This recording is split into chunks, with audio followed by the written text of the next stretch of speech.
Hello, my name is Glenn Dyer, and you are watching a Dyer-Situation. Today I'm seeing Priceless. Priceless. Yeah.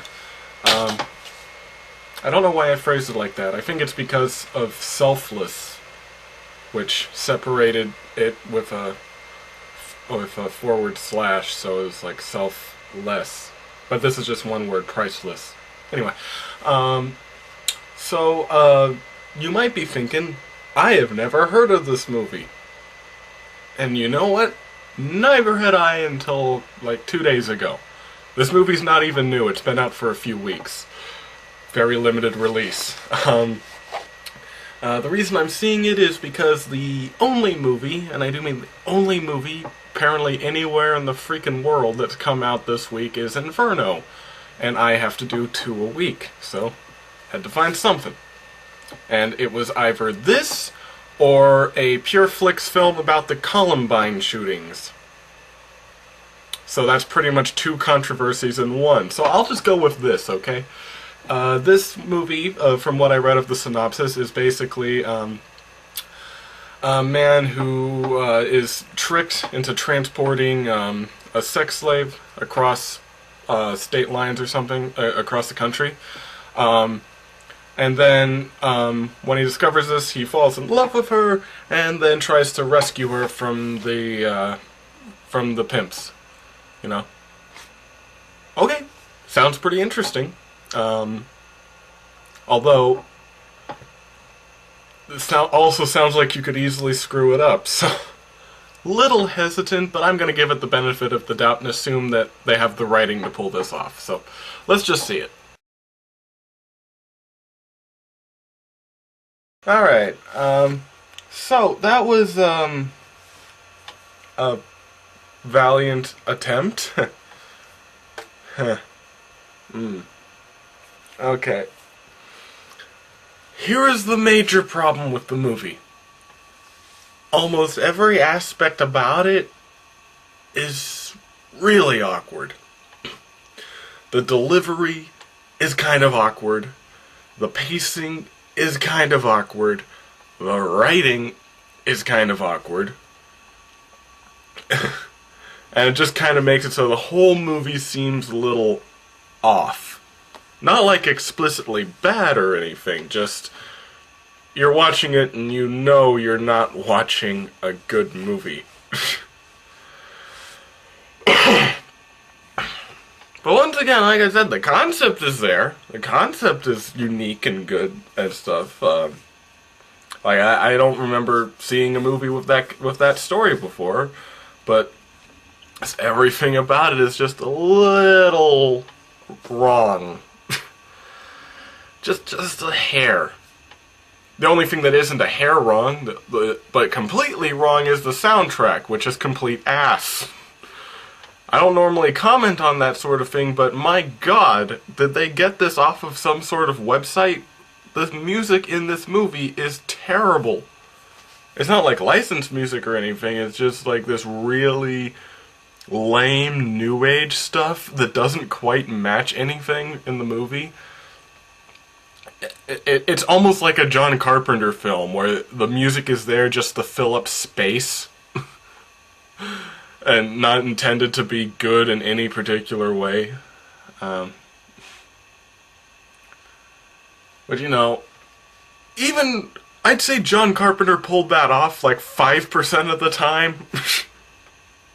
So, you know, not exactly good advice for a modern filmmaker.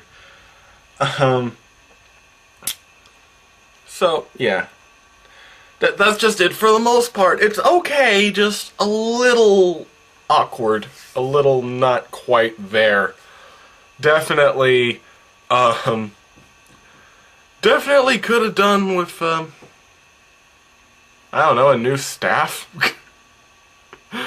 Does somebody take this story, how about reboot this? Take like 10 years and reboot this story for, well, we have to make the title shorter, so we'll make it, PL, Price, which stands for Priceless. There you go. For 10 years we'll have the new PL movie. Why not? So yeah. Um, Was there anything else? Yeah, there was a little bit of a philosophy thing at the end that didn't make much sense. Basically, it was the epilogue of the movie. So, to define the plot here, our main character has been given the task of driving a truck across the country, no questions asked. He wasn't told what's in there or whatever. But then he crashes the truck, and then, like, as he's inspecting the truck, he hears somebody crying inside, and opens it up and finds that there's 2 women in there. And this is the point where, like, I noticed just how awkward it was. He doesn't quite question this very much. He just kind of says, "Oh, it's filthy in here. Why don't you guys come up to the cabin? And you come up to the cab with me. Like, you know, the front of the truck." It's like, "Oh yeah, you don't have to sit back there anymore." You know? It's like, well, you know, if I were given the task of driving a freaking truck and I found it had people in the back, like, I'd be a little more confused than that. I'd probably be asking a lot more questions instead of just being like, "Oh, you're back there? Why don't you ride up front with me?" And yeah, so the girls, they think that they're going, that they're being sent off for work, right? Like, that's what they were told. Like, their father had accumulated some sort of debt, so they were going to work it off, like, doing maid work, like cleaning and all that. That's what they think. And he buys this, even though, like, when you see the way they're being transported and stuff, the first thing I'd immediately think is sex slave, but I don't know, I guess we don't have the smartest guy here.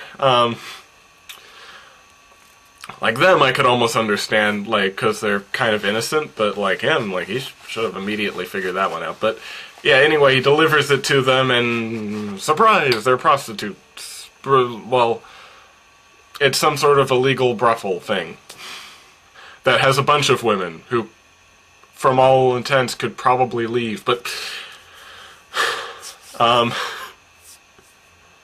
yeah, so there's just a bunch of women there, and they're not, and yeah, they're not allowed to go anywhere. They're being forced into prostitution, essentially, through fear of violence. Yeah. And yeah, basically our hero just becomes a badass, teams up with this other guy, and you know, fights him and stuff. Yeah, and to get them back. So to undo what he did, I guess, for the sake of his daughter, because he has a little girl and stuff, and he wants to make the world a better place for her, I think. I don't know, something like that. And you know, all that's okay. All that so far, that's alright. That's a good movie. The epilogue is the part that kinda gets me, though. Like, so after he saves him and stuff, he falls in love with the older girl in there, and that's the person he mainly tries to get, but he also gets her sister and all that. And then during the epilogue, like, he finds this one prostitute who's out, like, I guess by herself, just like trying to pick up clients and stuff, and clearly not enjoying the process. And you know, he picks her up and he takes her back to the room, and he basically talks it over with her. He's like, "Well, you know, I met a girl once," and you know, the girlfriend's with him, said, "I met a girl once who was in the same position as you, didn't see herself as a full person." And I'm like, what? She didn't think like that. She didn't think like that at all. She thought she was going to be a maid. In fact, she had dreams for better things in the future. It's not like she was like, "Oh yeah, I'm going to be a maid the rest of my life." Like, what are you talking about? And then, like, basically they convince her to go over to this farm of, like, I guess former prostitutes that they're rehabilitating or something. And that was confusing me, because, like, they seem to have this kind of idea that the reason the prostitution was happening was because the women didn't have much of a self-worth of themselves. But I thought it was just because, like, they were being threatened with violence or economic reasons. In that case, why no self-worth is the problem? I'm saying, like, does this farm offer them jobs at some place or something? Or education? Or something like that? It just seems weird to me. It seems like,